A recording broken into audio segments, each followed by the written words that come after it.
Magandang araw po sa ating lahat mga boss. Ipapasilip ko lang po sa inyo yung aming trabaho dito po sa Makati. Labas po ng building ang aming pinipinturahan po ngayon. At dito sa video na ito mga boss, i-share ko lang po sa inyo kung ano pong pinakamagandang pintura na gamitin po sa panglabas. So simulan na po natin.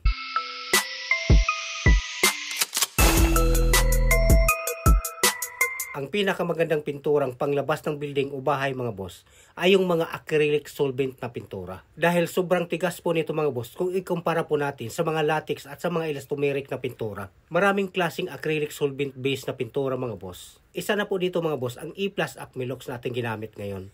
Meron po itong complete painting system mga boss. Mula po sa Acmylux Penetrating Sealer, Acmylux Primer, Acmylux Cast, Putty, top coat na kulay na meron pong 77 colors at top coat clear. At ang isa na pinaka nagustuhan ko po dito mga boss sa E-Plus Acmylux ay meron na po siyang 77 mix colors na pwede mong mabili na hindi ka na magtimpla. So para po sa mga gustong bumili ng inyong mga paboritong colors, pindutin lamang ang product na nasa inyong screen. Maraming salamat po. Sagot na yan ni Larry, trust me.